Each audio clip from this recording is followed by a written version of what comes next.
Hi there, my name is Lo. Welcome to my channel where I discuss everything between Hermes and grocery bags. And I'm back today with another unboxing. I'm starting to get the hang of these things. I do like to make these videos where initially I unbox something and then within the same video I can do a review because I've had the item a little bit longer. The only thing is that waiting to do the unboxing when you just received a new bag can be quite challenging for your patience. So I got this earlier today. Let's unpack it. This bag comes from the Bijenkorf. Bijenkorf is a luxury retailer in the Netherlands. They also ship to Belgium, but unfortunately I think they stopped shipping to other countries in Europe like Germany and France. This was a bit of an impulse buy because they had a secret designer sale, so I got an invite with a coupon for 40% discount on a range of their articles, and when I saw this one I just couldn't resist. So let's just open it up. I'm going to need a box cutter for this one because it's been taped closed. The benefit always is with the Bijenkorf that they do pay attention to the packaging. I think their stuff always comes in a box, which is nice after the plastic bags that I got from Zalando. You can actually see that this is also not like a fixed size box. They actually just fit the cardboard around this item. So out of sustainability perspective, that is really quite nice. And there we have it. The DeMellier London Nano Montreal bag. There she is. It actually looked a lot more like pink when I saw it on the website, but the color is actually light tan. So I just zoomed in a little bit because this is a fairly small bag, but I really like this color. It's nicer than I had expected. Let's open her up. So I really wanted to get a bag from DeMellier that had this hardware. I got the Lausanne bag earlier, which I really like. Very different style of bag, obviously. And here we have the strap and the DeMellier dust bag. And I know a lot of people have the Vancouver bag, which is the flap style bag that doesn't have a top handle. On the one hand, that is nice, but I don't really like these sorts of styles where the chain basically runs through. I don't know how to explain this, but you either have bags that have like grommets on top so that you can run the chain through the grommets, and some other bags, they basically have the chain running through a ring that is attached on top of the bag, and the DeMellier Vancouver has that as well. And for some reason it's just not a style that really appeals to me all that much. I think I would have definitely gone for that bag if they would have attached the strap to the side, but they haven't, which was part of the reason that I ended up with this choice. Also quite spacious. It says DeMellier London here on the inside. Some paperwork inside about how this is an ethical brand. Leather care instructions, made in Spain, 100% cowhide leather. Yeah, I think this is smooth. And I think I also pointed this out when I did the video about the Lausanne bag, but DeMellier works with ethically sourced leathers. For every piece you purchase, we fund life-saving vaccines and medical treatments for children in need through our permanent charity initiative. So all the feel-good information is included with this bag. And then we also have the SKU card. So this bag has one main compartment and one zippered pocket. I think overall first impression actually pretty good. Yeah, it's a small bag, but I think because of the depth of this that it might actually still hold a lot. Looks well made. I think they could have perhaps done a little bit of a better job on the stitching. I'd have to say I'm a bit more pleased with the finishing on my Lausanne bag. Let's set this baby aside for a little bit and then I'll come back to you with a part 2.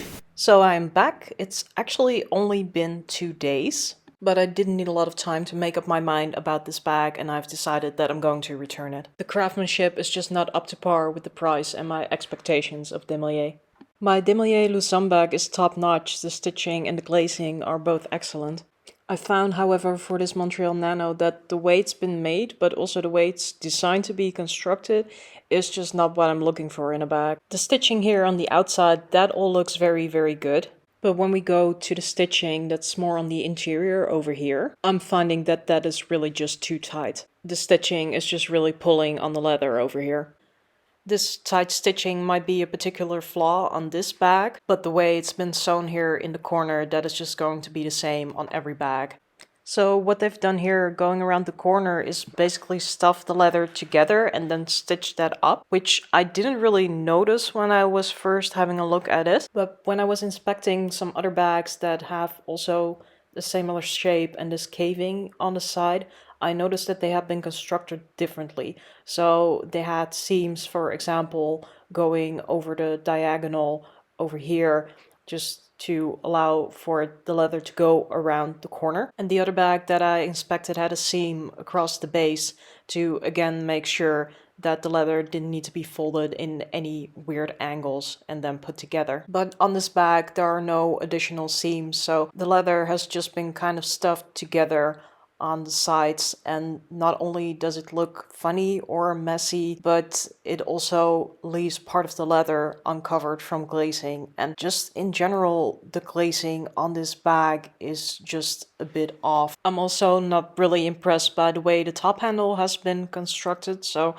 the top handle here, it goes into the bag, which is of course fine. But then at the base here, the seam on the top handle has been folded flat where it goes into the bag. That just looks a bit wonky again. It's a minor detail, of course, because it's just on the back of the top handle.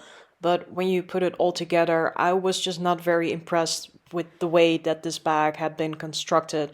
And given that some of these were really just construction choices, I'm also not looking to replace this with another bag. Before I send this back though, I am going to provide you with the specifications and review and what fits and all that kind of stuff. The dimensions are as follows. So 18 centimeters or 7.1 inches in width, 12 centimeters or 4.7 inches in height, and 9 centimeters or 3.5 inches in depth. This is a flat bag with a top handle with a massive piece of hardware on the front. There's a button here to open it up, so you push that and that opens up very easily. Here you have one side. Moving on to the back. It doesn't have a back pocket, but it does come with two D-rings here on the back to attach a strap. Here you have the other side. And then moving on to the bottom, this bag doesn't have any feet. The weight of this bag is 350 grams or 0.8 pounds.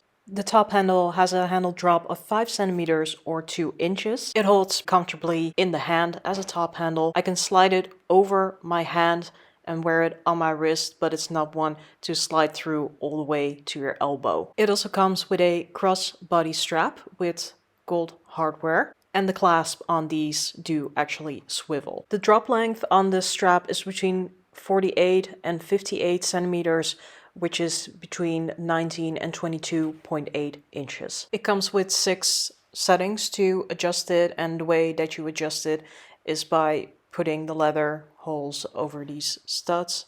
I'm personally not really a fan of straps having this type of construction, but in this case, at least it does leave you with quite a number of settings available to you. It also comes with this piece of leather to keep the strap in place. Then let's talk about what fits in this bag, because they call it the Nano, but I find it's actually more spacious than the average Nano bag would be. The lining is made of cotton, and it does come with this one interior pocket with a zipper that now has some of the cards in there. A bigger size smartphone is actually going to be a bit of an issue with this bag, so it would technically fit, but then you would really have to stretch up the bag, which is generally not a good idea. So I'm just going to shut this close and put it in the bag like this. Similarly, sunglass case is not going to fit, but if we take the sunglasses out, those you can put in there without the case, and that will be okay. Just going to put in some other stuff like a card holder, earphones,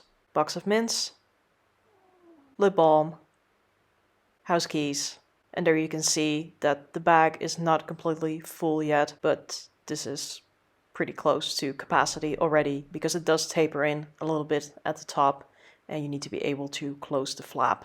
So let's give that a go. And there we go. All of these things can easily be fitted in this Nano Montreal. So let's talk pros and cons. I do think this bag has some pros in the objective and also more subjective sense. I think this is a really, really nice color. It was a better color than I had expected. This is quite spacious for a nano bag. It's definitely fine for some essentials. I think the hardware is really nice on this bag. I really wanted to have a piece from DeMellier with this hardware. This lock is really nice. The bag is secure, but yet it's very easy to open up. I do notice right now that with the bag being full and all, it can be a little bit challenging to close this bag. I like that it has some versatility to it. Wear it as a top handle. If you must get it out of your way, you can put it on your wrist. And because you have the rings on the back, you also have the possibility to attach the strap to it that comes with it, or just a chain strap if you want to dress it up a little bit more. Moving on to the cons. As I already pointed out, I'm not really pleased with the craftsmanship on this bag. I think the stitching and the glazing is not top notch. I don't really like the finishing on the top handle, even though I could have lived with that, but it's mostly the way that the bag is sewn up here in the corners. I'm just going to return this, and I cannot really be bothered with exchanging it, hoping that it will look differently on another bag. I think important to notice that if you get a very big piece of hardware, this is something that will first of all require quite a lot of polishing. Now I have the protective stickers on, but if you are to get those off, then each and every time you are opening and closing this bag, you will get fingerprints on it, so you'll be polishing it quite a lot, and this will definitely get scratched over time, even if it's just hairline scratches. Another thing that I noticed while this bag was sitting empty in my closet is that it does topple over to the front if it's empty, or it can topple over to the front, which will again aid to damaging the hardware over time. However, if it is filled up, and that's most likely the way you'll be using your bag, it does stand up straight, so just make sure to put it in a dust bag if it is in storage. Two other reasons why I'm not keeping this bag, which are not as important as the quality, is that this leather appears to be quite delicate, so frankly it just came out of the packaging and I already feel like it's been scuffed up just the tiniest little bit. And the last reason is that I think if I'm wearing this crossbody, this does stand out quite a bit from my body, because this bag has quite a bit of depth to it. I think it's something I could have gotten over if it was not for all of the other stuff. It's really sad because it's so cute. On first sight, it just also looks really beautiful, and I think that's also why I was really excited when I was unboxing it initially. It also proves my point of why unboxings can be so pointless to film, at least for me. If I would have just filmed an unboxing with my initial reaction, then you would have heard me talk about this bag very optimistically. And now, having been able to inspect it just a couple times more, I've just figured out it's not so beautifully crafted as I thought it was, and that is just too expensive to keep around. I better put my money towards something else. In all fairness, I cannot really make a good recommendation, but I'm going to do it nonetheless. In my opinion, this is not the best bag from DeMellier you can get. In my personal opinion, the Lucerne that I have is just much better crafted than this piece. Given that this was pretty much the only other bag that I had my eye on for now, that kind of ends my love affair with DeMellier. I think that if it comes by for the right price, I might opt for a Lucerne mini bag. But yeah, right now I'm not really eyeing one of their other bags. This was really the one that I was interested in. So only time can tell if I'm getting another DeMellier bag, but this one is at least not sticking around. So that's it for now. I hope you found this useful, or otherwise at least a little bit entertaining. If you have any questions about this bag, for a change I would probably say don't ask me, because based on the 2 days that I've had this bag, I'm probably not the best person to judge. But nonetheless, feel free to drop your questions or thoughts down below. Now remember, there's a styling, a situation, and a taste for everything, so don't judge, wear whatever the bag you like. Until next time, or as we would say in Dutch, doei!